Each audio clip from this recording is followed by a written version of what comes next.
Good morning friends. તો આજે આપણે થોડી પૈસાની વાત કરવાના છે. હવે એની ઉપર એક મોડલ છે જે આપણે ચર્ચા કરીશું કે દુનિયાના જેટલા પણ લોકો છે એમને 4 વિભાગમાં પાડી અને વિભાજિત કરવામાં આવ્યા છે પૈસાની દૃષ્ટિએ. નંબર 1 છે જોબમેન, બીજા છે બિઝનેસમેન, ત્રીજા છે સેલ્ફ એમ્પ્લોયડ એન્ડ ચોથા છે એન્ટરપ્રેન્યોર. તો આ 4 લોકો છે. હવે અમને વિભાજિત કઈ રીતે કર્યા છે એ ધ્યાનથી સમજજો. આમાં 3 પોઈન્ટ ઓફ વ્યૂ મેટર કરે છે. એક time, money and freedom. And એના પછી આપણે સમજીશું ફાઇનાન્શિયલ ફ્રીડમ અને એબ્સોલ્યુટ ફ્રીડમ. તો ધ્યાનથી સાંભળજો. તો નંબર 1, જોબમેન જે છે એ પોતાનો ટાઈમ નક્કી કરી શકતો નથી, પૈસા પગાર કેટલો જોઈએ નક્કી કરી શકતો નથી, અને ફ્રીડમ એ પણ નક્કી કરી શકતો નથી. આ બધું કોણ નક્કી કરે? કંપની નક્કી કરે છે. સેકન્ડ પર આવીએ સેલ્ફ એમ્પ્લોયડ, કે ડૉક્ટર, વકીલ, એન્જિનિયર, જે લોકો પાસે પોતાની એક સ્કિલ છે તે. આ લોકો ટાઈમ પણ જાતે નક્કી કરે છે. એક્ઝામ્પલ ડૉક્ટર, બરાબર, 12 થી 4 બંધ હોય છે. એ લોકો પોતાના મૂડ પ્રમાણે ટાઈમ સેટ કરતા હોય છે. મની, કેટલી ફીસ લાગશે, બરાબર, બતાવવાની પણ ફી હોય છે. એના પછી હોસ્પિટલની પણ ફી, અલગ અલગ પ્રકારની ફીસ તો એ નક્કી કોણ કરે છે? ડૉક્ટર જાતે કરે છે. એન્ડ ફ્રીડમ, કામ પોતે કરવું છે, એમના એમ્પ્લોઈઝ પાસે કરાવવું છે, બરાબર. ડૉક્ટર જાતે પણ કરે, ના પણ કરે, ડિપેન્ડ કરે છે, મૂડ પર છે. તો એ લોકો સેલ્ફ એમ્પ્લોયડ છે, બરાબર. ડૉક્ટર, વકીલ, એન્જિનિયર, ઘણી બધી જેની પાસે સ્કિલ છે એ વ્યક્તિ સેલ્ફ એમ્પ્લોયડ છે. થર્ડ પર આવે છે બિઝનેસમેન.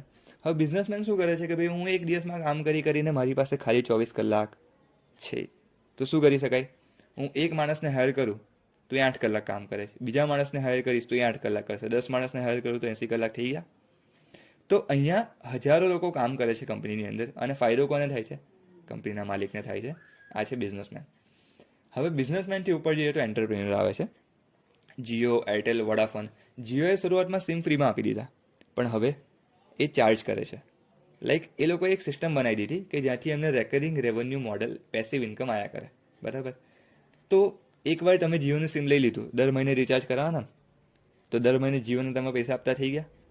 તો એન્ટરપ્રેન્યોર મીન્સ કે એવી કોઈ સિસ્ટમ તમે ડેવલપ કરી કે જ્યાંથી તમને પેસિવ ઇન્કમ, તમે રાત્રે સૂતા હોય તો પણ પૈસા આવ્યા કરે. આની પર છેલ્લું એક્ઝામ્પલ આપી અને વાત પૂરી કરી આપણે, કે બિલ ગેટ્સ જે છે એમને એક સોફ્ટવેર ડેવલપ કર્યું હતું. હવે એમનું જે સોફ્ટવેર છે, વિન્ડોઝ ઓપરેટિંગ સિસ્ટમ જેને કહેવાય, તે વખતે એમની પાસે ઓફર હતી કે ભાઈ તમે $20 લાખ મિલિયન કેટલું કંઈક પ્રાઇસ હતી, કે એમાં એકવાર લઈ લો, બરાબર, $20 લાખ આપીને છૂટા થઈ જાઓ, આ જે સોફ્ટવેર છે અમારું.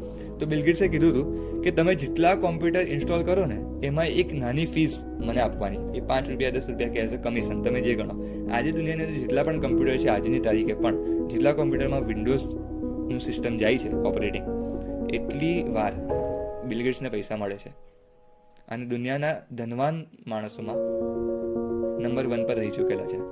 તો ફાઇનાન્શિયલ ફ્રીડમ અને એબ્સોલ્યુટ ફ્રીડમની આના પછી આપણે વાત કરીશું, બિકોઝ વિડીયો થોડો મોટો થાય છે. તો મારી વાત સાચી છે, ખોટી છે, એ નક્કી કરવાનું કામ તમારું છે. Thank you.